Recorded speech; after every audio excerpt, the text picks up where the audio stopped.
welcome to our last BBT for this year. And our today's presenter is Dr. Savo, who is a researcher and educator with more than 10 years experience in higher education, academic research, curriculum development, teaching, research supervision, and internalization in South Africa. His research interests decolonization of knowledge, higher education,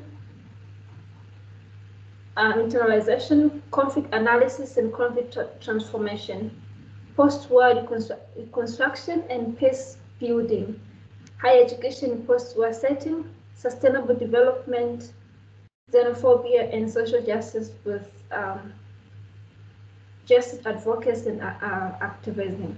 So Savo works as an internalization specialist in the Department of International Education and Partnership at the Durban University of Technology in South Africa, and he's now based in Dubai, United Arab Emirates. Today, Savo will present a paper specifically looking on the Structural Adjustment Program, Sustainable Development Goals, and Higher Education as a Luxury in Low-Income Countries. We are very happy to have you, Savo, today. You have 30 minutes to present, and then Dr. Sam will discuss your presentation and the paper. So I'll hand it over to you. Okay, thank you very much. I'm just going to share a presentation. I was reading the paper again this morning and preparing actually yesterday for this. And I was just thinking, how do I present this and just kind of bring in some of a few other new things and do that in 25 minutes, maybe half an hour. So because I'm really I'll try and be as concise as possible, highlight some of the key things, and then hopefully have time for engagement, because I think this is a very important topic. And one of the things that I was stuck as I was working on this was, can I find a picture for the first slide to go with the title? And I was looking for images of protests against structural adjustment programs and different things. Couldn't find really something that fits very well. And then I came across this image that shows kind of the almost like, if you want, the door closing on education and higher education for so many people. And you can actually be more specific and say, it's closing, the door is closing for women, for Black and brown people around the world. And I think that's really what our paper is all about. I just want to mention before I start that my former colleague and co-author, Tahira, couldn't be here today. She manages International Education Association of South Africa, and she's been working on the annual council meetings and all kinds of different things, so that she just couldn't join me for this today. Yeah, so let me start. This is something that this quote that you can see on the screen is not in the paper, but it's something that I specifically looked for. I've read this some time ago and I remembered it, and I looked for it because it sums up the problems that I have, or that Tahira and I had, with Sustainable Development Goals and the exclusion of higher education, specifically higher education in low-income countries, from Sustainable Development Goals. It's an article, and I'm going to share this presentation after the talk today, and each of these references will have the link. So if anybody is interested, and I highly recommend this article. It's a short article. It's very good to read. There's a mention of a meeting that took place in Zimbabwe in 1986, where a World Bank official told the vice chancellors who were in the audience at that meeting that Africans don't need universities. This was, it was engagement on funding of higher education, and also it was an engagement on, how should African countries go about developing graduates that are needed for, for society's development and progress, for the industries, for the government, for civil sector, for all the different professions, for teachers, nurses, doctors, professionals. And apparently this World Bank official said that, Africans don't need universities. If necessary, or when needed, you can just send your young people to the Western world, and they can be educated there. And we can even look around and find scholarships for young people, so that you don't have to invest in higher education, in research, in building universities, building labs, building libraries. So probably happen. Who said this? Who is the World Bank official? We don't know. But the fact remains that what the World Bank and IMF have done through their policies since the early to mid 1980s is exactly what this guy has said, or this, I don't know, was it the guy? Probably, it's the white men who come and go around telling people what to do and how to do it. So, governments around the African continent were told since the mid 1980s to, stop subsidizing or funding higher education and research. It's estimated that about 60,000 academics, researchers, and scholars left the continent because of these policies. And, literally, we can talk about these policies and these impositions decimating higher education sector on the African continent in the 1980s and 1990s. And we feel, all the countries on the continent, many countries in the global south, still feel the impact of those policies up until today. Adam Habib and colleagues have written how the structural adjustment policies led to gradual material impoverishment of African universities, undermining their ability to do research, to teach, to do what the universities are supposed to do. Specifically, what structural adjustment programs have done when it comes to higher education. You can talk about structural adjustment programs and what they did and what they didn't achieve, which is economic growth and development. What they did when it comes to higher education is the key proponent of or imposer of structural adjustment programs in the global south, the World Bank, saw higher education as a luxury for the developing world. Countries were told or pressured to invest in basic education because the World Bank said that they couldn't see university education providing returns on investments as basic education could. So, the way that they were pressuring countries and, governments and ministries of education was basically for countries to deal with their debt, they had to get more loans.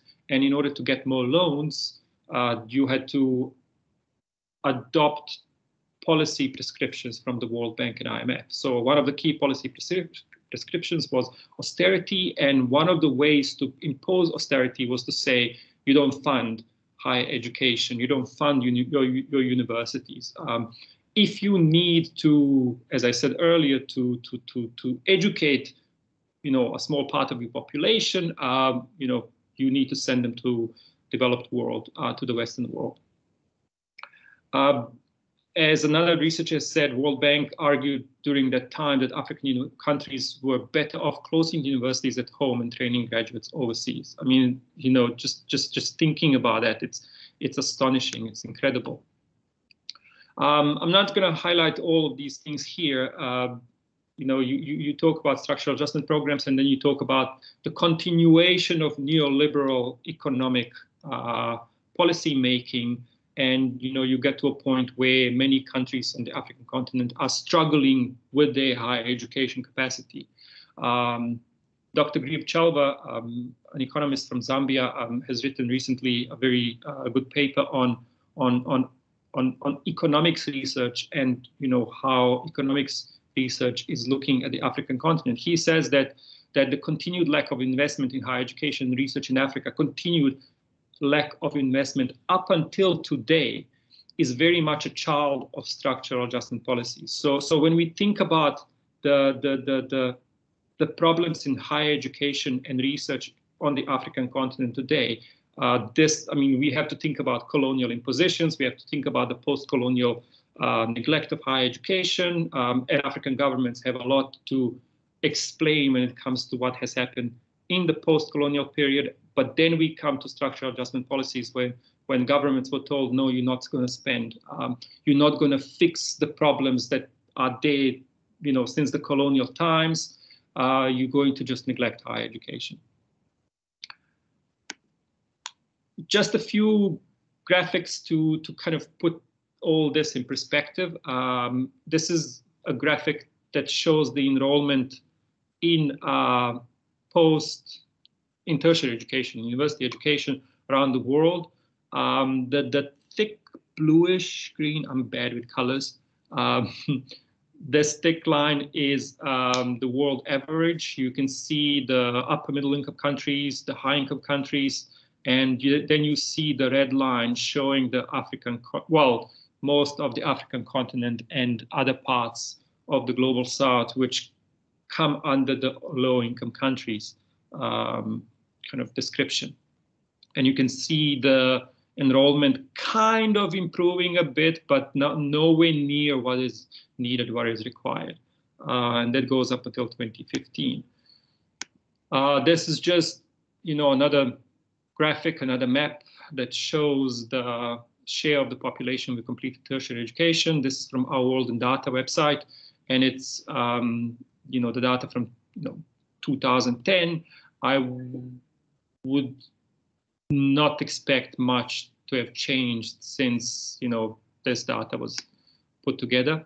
And you can see that, you know, it is the African continent that is struggling the most when it comes to the number of people who complete university education. Another map that shows the number of researchers per million people. This is from data from 2015. Again, you know, you can see South Africa, Egypt doing better than, you know, other African countries. But, you know, for most of the African continent, there isn't even data available. And, you know, for the countries where the data is available on the African continent, the numbers are not good at all. This map is the world map. If we think about the research published and the research that we can find through the Web of Science. This is from 2011. You can see that the African continent almost disappears from the map. And you can see the oversized Europe and, you know, quite a thick United States. Again, you know, it shows the problems and, you know, the lack of capacity to do research that is required for, you know, to get societies to improve living conditions of their people and to progress. This is another or two graphics from the book, The Next Generation of Scientists in Africa. It's a very good book. I would highly recommend it. The link is there. It's an open publication. You can see how since 2005, the share of scientific publications, the percentage of scientific publications that Africa contributes, it has improved, you know, from about what, just less than 2% to just over 3%. It's still very, very small. but at least the numbers are improving. For a continent of the size of Africa, this is very minimal. And again, the contributions of the external impositions have played a huge role in this. This other graphic, I wasn't sure whether I should put it there or not.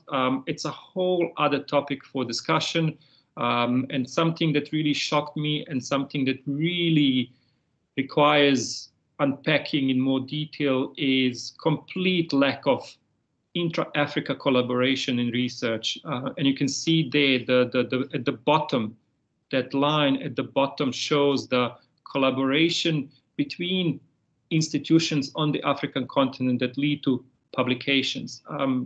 Hardly any happening. And when we talk about the funding of research and how it's funded and how how countries collaborate and with whom countries collaborate, you get a lot more ideas. But it's something very shocking that I just wanted to mention there, and hopefully you will find somebody to talk about this in the future. Is higher education important? I think you all are, academics, researchers interested in higher education. I don't think I need to do any convincing here to get you to really agree that higher education is important. But let's just mention a few things. I believe, and a lot of researchers out there believe, that when properly funded and when higher education is accessible to young people, and not necessarily just young people, it can play a very important role in planning for and achieving lasting and sustainable development and progress. Higher education is a space where we build capacity, where we develop people into scientists, technicians, practitioners, professionals, teachers, business leaders, and for any profession out there, we need to educate people some way. Mahmoud Mamdani says that higher education is the strategic heart, indeed the head of education. If we want to have successful basic education or even pre-primary education and secondary education, we have to develop teachers who can do well in their classrooms. We need universities for that. Higher education, according to the African Union, higher education affects and even determines the quality and magnitude of development and prosperity of any society. And for that reason, when we talk about the importance of universities, the importance of having capacity to provide accessible higher education to the society, I don't think it's very difficult to reconcile what African governments were told in the 1980s, 1990s, how this was just not important, not relevant at all for the continent. There are people who also who say that you cannot achieve sustainable development without the capacity building contribution of a good quality higher education system. Funny enough about that last quote is those are the people who work for the World Bank, and they were there when African governments were told by the World Bank. I don't know in what capacity they were there, but they were there, and they were researchers, interested in education. They were there when they were doing exactly the opposite. That wasn't too long before. Yes. This map shows the investment or the spending on research and development, much of it going to higher education institutions around the world. And you can see there that, given its size, Africa is spending very, very little. Central America and the Caribbean also are spending very little. Compare the African continent to North America. I mean, it's incredible. Or Europe. And I know they have a lot more funding, but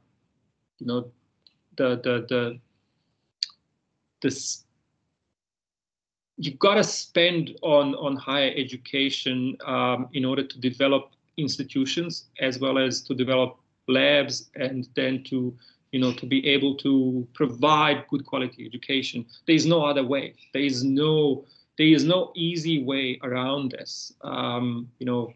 So when we talk about all these complexities about higher education, the importance of higher education, and how to build and strengthen higher education systems and institutions, yes, we need to talk about external influences and external impositions, but also we need to talk about, okay, so but what are we doing now? What are the governments doing now? What are they putting in place to fix some of these problems from the past? And I think the problem is that a lot of governments on the African continent are not doing enough, not doing nearly enough. This is the latest available data on percentage of GDP spending on research and development. South Africa is doing fairly well compared to other African countries, but nowhere near when compared to most of the other countries within the BRICS group, and definitely nowhere near other countries that are investing quite a lot in research and development and in higher education. The African Union has been trying to get African governments to, well, the African Union got the African governments to commit to spend 1% of GDP annually on research, innovation, and higher education. But yet, no country on the continent has moved beyond the commitment to actually implement this in practice. And unfortunately, with the pandemic and the lack of economic growth and development across the continent, including in South Africa, we could actually see the decline of these numbers. And you can see, I mean, countries like Ethiopia and Uganda spending 6 times less than South Africa. And we know that South Africa is not spending enough. So imagine the problems for the institutions, academics, and young researchers like yourselves in those countries where you have to rely on external funding. And with external funding come all kinds of external impositions. When it comes to external funding for higher education, this is the aid to education up until 2016. The gray there is for secondary education. You can see how it's been steady, it's been improving, but see, it's one thing is to look at these graphs, but then once you start unpacking these numbers, you realize that there are actual big issues there. So the aid to education doesn't always, or in most cases, the aid to education that you can see there, it doesn't go to countries that need it the most. So the majority of funding that you look at there goes to middle income countries and not low income countries. So in 2016, only 13% of the aid to education, post-secondary education, went to low income countries. The rest went to middle income countries. Why? That's a question we need to ask, and we need to continue unpacking this. Around 70% of aid to post-secondary education goes towards, generally, on an annual basis, goes towards scholarships for individuals and not for strengthening of higher education systems and institutions in low-income countries. So they're doing exactly the same what the World Bank was saying before. Don't build or strengthen your higher education systems and institutions. Just send your citizens abroad, a small group of citizens abroad, and that way, you can educate some people, but you will never have systems and institutions in place to be able to deliver quality education yourself. Yeah, so the majority of funding goes towards scholarships and not towards building or rebuilding institutions and systems. I only have a few more slides. So finally, we come to Sustainable Development Goals, and where is higher education in low-income countries in the SDG 4? Well, it's nowhere. And this was something that really shocked me when the SDGs were published, and when looking at like what's there, how do we improve things? And the reason why I was looking at this was because I'm very interested, or I've been very interested over the years on, rebuilding and strengthening higher education systems and institutions in countries that emerge from conflict, from war. And one of the reasons why I became interested in this is because I've done a lot of work over the years in South Sudan. So I've seen South Sudan. I've worked in South Sudan since 2009, between 2009 and 2013, and we were doing a bit of capacity building for South Sudanese government. And one of the problems that I realized this as I was working on this project is that we were doing this from South Africa, and we were going to South Sudan. We were just delivering different programs, kind of capacity building programs and all that, but we were never collaborating with South Sudanese institutions. So we were doing what I then realized was part of the problem. We were not strengthening local institutions. We were just delivering, educational programs, kind of as a quick fix. And I learned a lot from, I would say, from our own, mistakes or mistakes of the projects that I was part of. And so I started asking different questions and, hopefully learning from my own mistakes, and this is what led me to this. So SDG Goal 4. What's important to say is that the Sustainable Development Goals, kind of try to look at education in a much more comprehensive way than Millennium Development Goals. Millennium Development Goals up until 2015 were focusing mainly on basic education. The SDGs started to look at lifelong learning, quality education on all different levels, opportunities for all. So that it's that kind of language, no one is going to be left behind and all that. The education for sustainable development and all that. And also, SDG 4 calls for, providing quality education, including university education, to all young men or just men and women who qualify from 2015 up until 2030. But the problem is that, if you think about all the different countries around the world where, because of the World Bank and IMF policies, higher education was decimated, destroyed.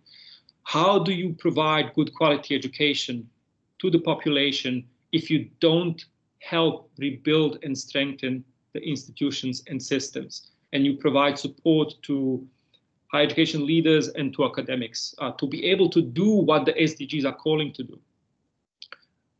There's nothing in the SDGs about that.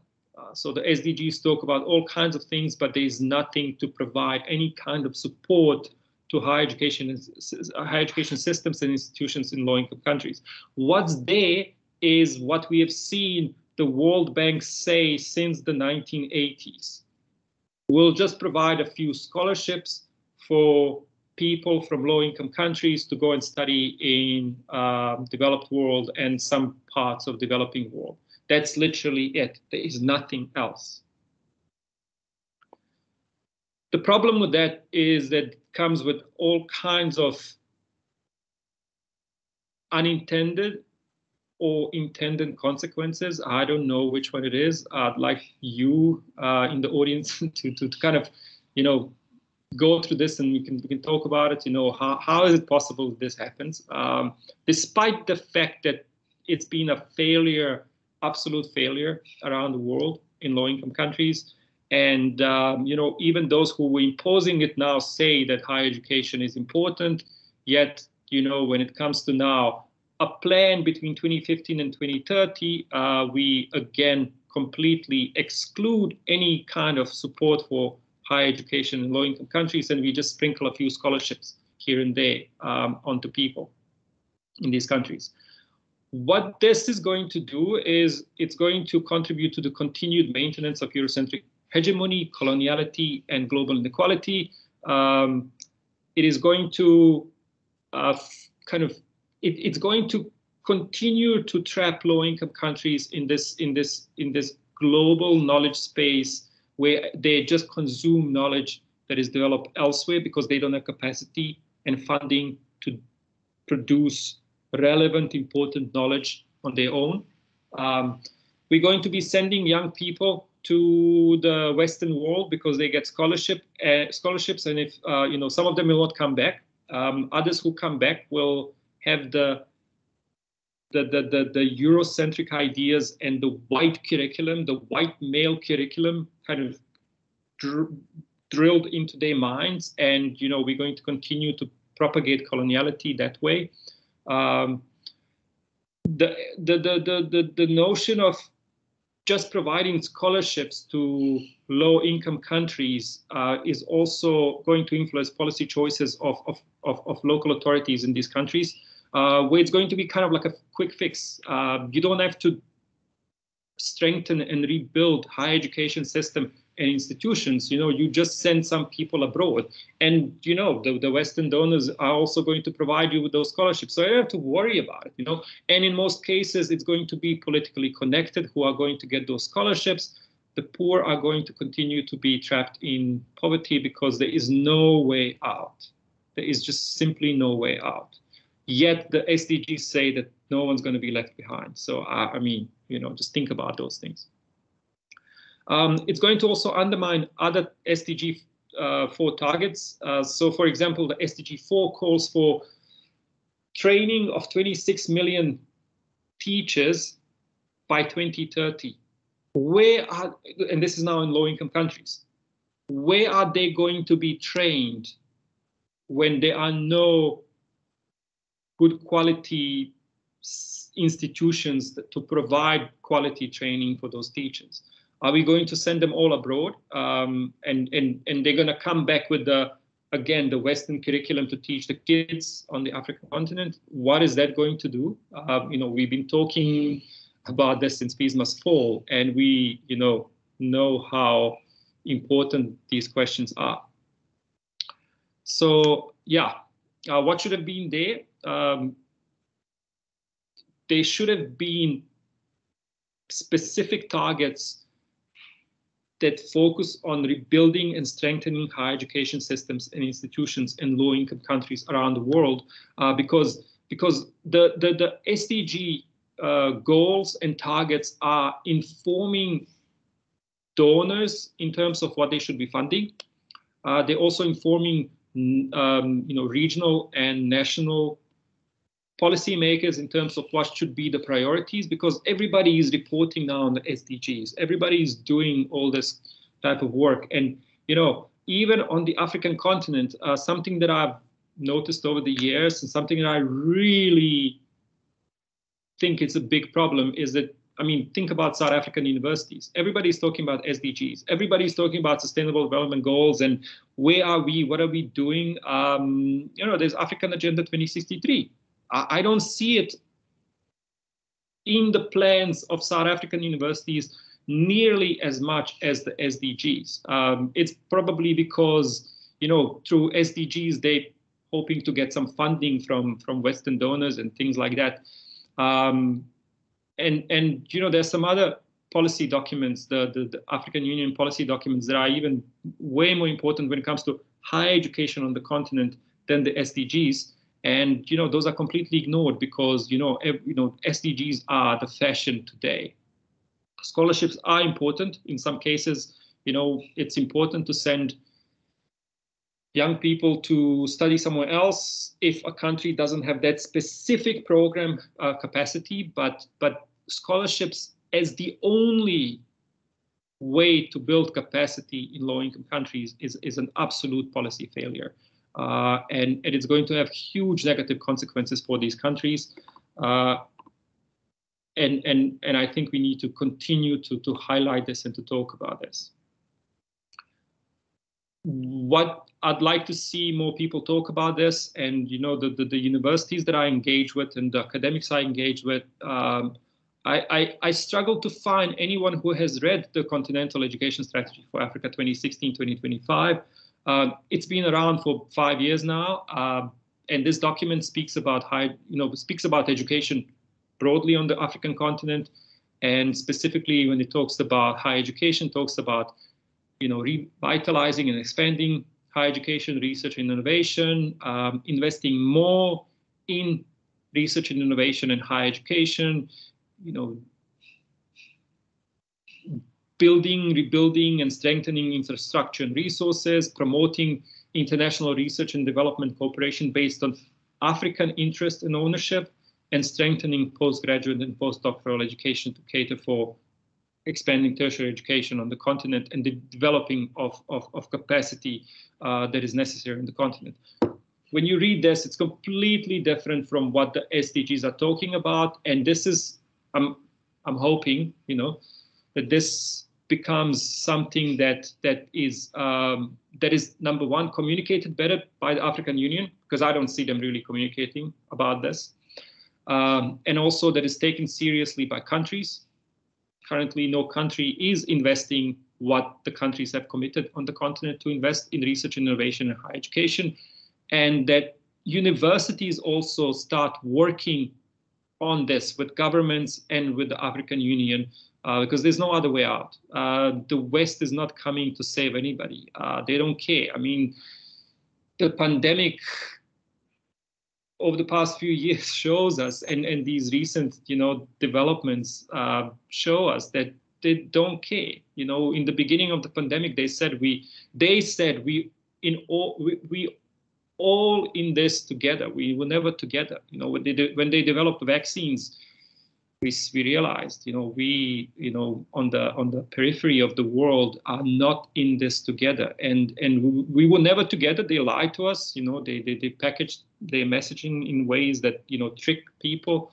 But this is why, one of the reasons why countries need to have capacity to deal with the problems such as the pandemics. You know, no one's coming to help, unfortunately. I'm going to stop there. I just tried to highlight some of the key things. Hopefully I was able to do so, and I'd love to engage further. Thank you very much, Savo, for that very interesting and informative discussion. So I'll now invite our guest discussant, Dr. Samuel Fongwa, to discuss your presentation, and maybe he'll have something to say about the paper. Sam, I'll hand it over to you. Thank you very much, Beta. Thank you very much, Savo, for your paper and the presentation. In the next 10 minutes I will try to do 3 or 4 things. The first thing, I will try to recap the higher education on the continent between 1960 and 2015, maybe. It's a long time, so forgive me if I can't do justice to it now. And then I'll highlight recent research on higher education and development on the continent that begin to speak to some of the things that Savo has been talking to. And then I think maybe the core of what I want to say is to reflect on a few initiatives and some conceptual questions in response to some of the SDGs and the development of higher education on the continent. I'll conclude by asking the question back to maybe to Savo and to all of us. Is higher education on the continent being left behind, or is it being held back? So the first thing I want to say about the brief overview of higher education, and Savo has spoken to that, is that, of course, higher education on the continent has gone full circle, in my opinion. From the enthusiasm of the 60s, when the African states got independence, and the notions of developmental university, the East African University, the pride of having higher education and universities, even though some of them were satellite campuses from London and other countries in France. In the French countries, we had the Grands Écoles and the like, but also higher education was perceived as a form of identity of the nation state. And Castell captures this very well in his four functions of the university or higher education, one of which was kind of to socialize the elect in terms of the ideology of the nation state. And then move 20 or so years after that in the early 80s, as Savo has captured quite well, which is what some people have called the lost years of higher education on the continent. With the structural adjustment programs, higher education was perceived as luxury, and that really costed the continent in terms of capacity, in terms of skills, but also just in terms of the culture of higher education, which has persisted. And so the 80s and the 90s was that experience of higher education being perceived as luxury. I wouldn't continue on that. Savo has done a quite good job engaging with that. And then into the early 2000s, the concept which has been quite frequently used in the literature, in policy, and that was one of the core outcomes of the 2015 summit of higher education that took place in Dakar, was the notion of revitalizing of higher education, and that in many ways meant different things to different people or different states. And so there has been this high-level discourse and policy around the role of higher education in development, including the SDGs. But now moving to the next point which I want to raise is just to flag some of the research that has taken place around the role of higher education in development. And Cloutier and his colleagues 2011 did a 8-country study on looking at the role of higher education in development. And the question they were trying to ask is that what are the characteristics and dynamics of the relationship between higher education and development policy and practice at the national level? And so is it possible, asking based on this presentation, to use what is happening at the nation state, which Savo has tried to present with some of the figures in terms of funding and quality, to be able to get insight into the SDGs and what that means for us? What are the contextual and institutional factors which facilitate or inhibit the role of higher education in development? And so they looked at what they call the nature of the pact between higher education, the university, the political authorities, and society at large. They look at the nature, the strength, the quality, and the continuity of the university, what they call the academic core. How important is the academic core, and that includes the researchers, that includes the staff to student ratio, that includes academics with PhDs, that includes publications, and where they're publishing. And taking it out of the university is to ask what is the level of coordination, of effective implementation of policies and connectedness between higher education, between the university and then society and government. And that helps one to begin to see to what extent is the nation state prioritizing higher education in its development plan, in its poverty reduction strategies, and that also informs what becomes the value or the perceived value of higher education beyond the high-level discourse of the Sustainable Development Goals or the UN policies, but now coming to the nation state. And it's unfortunate from the analysis to come to a conclusion that, and I quote, the most striking finding was the lack of clarity and agreement about a developmental model, and that was except for the case of Mauritius, on the role of higher education in development of at national and institutional levels.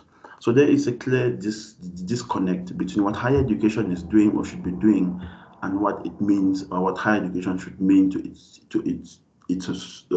society, through knowledge production, to skills development, but also to developing graduates who are conscious of the society, conscious of their role in society beyond an economic, narrow economic or instrumental role. And so there has been this disconnect between what the university has been doing and what the university is supposed to be doing, and hence the perception that higher education continues to serve a luxury role because those who get into higher education benefit more individually as opposed to benefiting the society. If you look at the studies of rates of returns, in Africa, we have the highest rates of returns to higher education compared to any continent or any country, and South Africa, fortunately, unfortunately, seems to have the highest. And these kinds of outcomes continue to limit how higher education is perceived within the broader role of within the society. So that in many ways captures the point that higher education, even though there is the discourse of revitalization, how has that been translated from policy to practice at the national level, at the institutional level, beyond what happens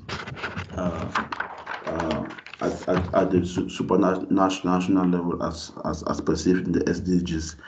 Previous to Clote's study, there was a very interesting paper, I'm sure Savo must have looked at that, by Bloom, Canning and Chan in 2016, that looked at the poverty reduction strategic papers across 22 African countries. And it's interesting to see that except for Tanzania, most African countries make reference to higher education. At the time, I think the situation has changed now, even for Tanzania, but they consider higher education as important for poverty reduction. But unfortunately, only 2 of those countries actually go out to establish practical policies and funding initiatives to be able to translate that policy into practice. And again, by 2006, when the paper was being published, 6 countries were actually reducing funding to higher education, as Savo has shown to us. I'll now move to the last part of my discussion, which is just to highlight a number of initiatives that speak to some of the issues in the paper around how higher education from the Sustainable Development Goals is being implemented to support equality, to support capacity, and to support to limit brain drain and capital flight from the continent through higher education. The first project, which I am sure maybe, I don't know if you are familiar with, is the Codesra's Africa Diaspora Meaning-Making Research Initiatives. That kind of mirrors the STEM centers of excellence that Savo referred to in the paper, but they focus more on the humanities and social sciences. And the idea behind this is to link academics on the continent with those in the diaspora to be able to develop higher education on the continent. Of course, another challenge with this is the funding and support and buy-in from the African nation states to be able to make this sustainable. The funding is still depending on Carnegie, and of course, it's not sustainable. ROA did approach, sent out a call a couple of months back for a service to develop a program to harmonize the PhD programs across ROA's 16 universities in 10 countries. I was successful to be leading that project, and the idea ROA is the Alliance for Research Universities in Africa is trying to harmonize its PhD program, something similar to Bologna in Europe, to be able to limit to some extent the brain drain that happens when African scholars move to the global north, either for their PhDs or for exchange programs, and most often they don't come back. But that is, we're also trying to address some of the challenges Savo was presenting in terms of collaboration within the continent, to be able to say, how can academics in the University of Rwanda be coordinating with those at Dar es Salaam or the University of Ghana? It's still early days, but it's important to flag that out, that something is happening, but again, sometimes the challenge comes down to sustainability. The last thing I want to just flag is the Dynaway initiative, which is an upcoming initiative of Africans who have benefited from Bologna in Europe. Most of them are based in the diaspora and other, but they're trying to give back to the continent. The initiative is supported by the African Union, which considers the diaspora as the 6th region, besides the North, South, East, West, and Central Africa. The diaspora is actively being considered by the African Union as its 6th region. And so that becomes some kind of an initiative to be able to bring back some of the skills, some of the resources and the capital back into the continent. Again, I think a big question, which I'll now move to some of the questions in terms of how much are the African states taking their responsibility in being able to support higher education within the region. I think it's important to ask to what extent. I don't think that the paper is making the case of the limitations of the sustainable development goals, is trying to absolve the nation states of their responsibilities in terms of what is the nature of the internal conditions under which higher education is functioning, what is the nature of governance and management of higher education institutions. In most African countries, the vice chancellors, the DVC vice chancellors, the deans are being appointed by a political system. And most often these political appointments are more responsive and accountable to that political system as opposed to being accountable to academia and the functions of the university. To what extent are external political dynamics affecting the nature of the academia within the African states? And what came out from the study by Cloete and his colleagues is the issue of a developmental policy, a developmental model, which is needed to be able to bring higher education on board to give it the function and the recognition and the funding and the support it needs. The National Development Plan, Chapter 9, has tried to reposition higher education along with what is happening in other departments to be able to say, how can higher education contribute to the national system of innovation? And you can see that being translated in the funding of PhDs, of postdocs, of centers of excellence, of research chairs, and that makes somewhat the difference. And that is the point even Bloom and Chan trying to present in their paper in terms of comparing Tanzania and Dar es Salaam and the University of Mauritius in Mauritius, showing to what extent Mauritius has tried to integrate its development policy, to integrate higher education in its development policy. And so the question is how the calls for a decolonized, inclusive, and humane higher education in the continent relate with calls for relevance and accountability within the challenges of rising unemployment, shrinking funding, and the need for and constrained higher education fiscals. How do African states manage that? Because you made mention of the issue of external funding and development aid. There is adequate literature to suggest that there is a curse of foreign aid. Increasingly, there is evidence to show the more foreign aid the African states and less developed countries receive, the less growth is taking place. For every year, African states, sub-Saharan Africa receives about 50 billion US dollars to the 60 million people. But the evidence is that the rich keep getting richer. How do we manage that dependency to minimize corruption and dependency as opposed to developing the capacities at local level? I conclude then by asking the question here is that it's whether higher education on the continent is being held back or is being left back. While there is evidence of that the sustainable development goals are not doing enough in terms of developing and supporting African higher education or higher education in less developed countries, there is maybe even more evidence to suggest that the contextual and socio-political factors within the countries, within the institutions, might be holding the continent back. I'll stop here. Thank you very much.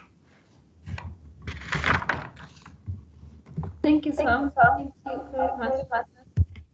I'll now hand it back to Savo for response for that. But since we are running out of time, I think we'll only have maybe one or two questions from other people to save time after Savo's response to Sam.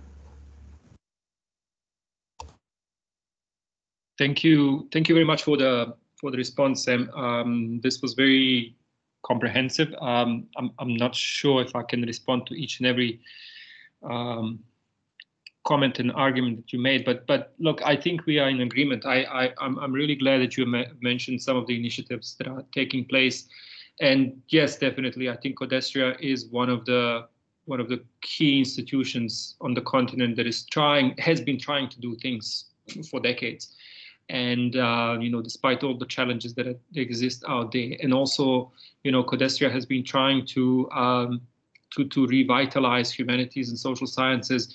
Again, areas that are left behind by a lot of external donors. So, for example, the World Bank has that initiative where they're funding African Centers of Excellence, but it's only STEM fields and STEM research, leaving behind some of the key aspects that organizations such as CODESTRIA are saying, what, we cannot leave this behind. It's so important for the continent, for the countries, for societies, for the future. Harmonizing PhD programs in Africa also very important. I know working in South African higher education sector that often it's much easier for South African university to collaborate and have joint programs with institutions in Europe than it is with institutions on the African continent. I mean, that's just shocking. And you read policy documents on the continent for, you go back 20 years and even more, you find the talk about harmonizing, but where's the actual work happening? And one of the things that I mentioned, and I just wanted to highlight, the African Union comes up with policy documents and all that, but I think I came across the African Union's strategic plan for education on the continent by chance. And in the document itself, they speak about some department somewhere in Addis that is going to be promoting this policy document, and I don't see it. I mean, the vice chancellors in South Africa, hardly any of them know about this document. I know any of my colleagues and people I engage with in South African higher education don't know about this document until I'll tell them. And when I ask them, so why is this document not included in your, policy documents that you're putting together? It's important for the continent. It's important for international partnerships and collaboration. It's important on so many levels, but people don't know about it. So there's so much that needs to be happening. We unpack these things. Is higher education on the continent held back or left back? I think it's a combination of the two. I think that historical factors play a huge role. External impositions and influences play a huge role, and domestic neglect plays a huge role. And I think I think one of the important things that I just want to mention, so I'll have to kind of finish with this, is that when we talk about structural adjustment programs, we cannot talk about them as something that has ended. Neoliberal economic policies and neoliberal impositions shape economic thinking on the African continent up until today. So none of those policy prescriptions and ideas about austerity and the way that governments should be planning around, the economic policies and, how much they invest in education, none of that is gone. It's shaping the planning of economists and, think about South Africa, think about, there's going to be free education, but there's no free education and things like that. And I think that, I'd like to see more critical voices coming from higher education space, from academics to university leaders, to speak out about this and against this, and to try to shape the way we think about higher education and the way that yes, there are a lot of papers that talk about the importance of higher education for development and progress and, developing human capital and all that. But those are all neoliberal ways of looking at higher education, how much we put in and what do we get out. We need to kind of take back, and also to the whole issue of decolonization. I mean, we need to think about,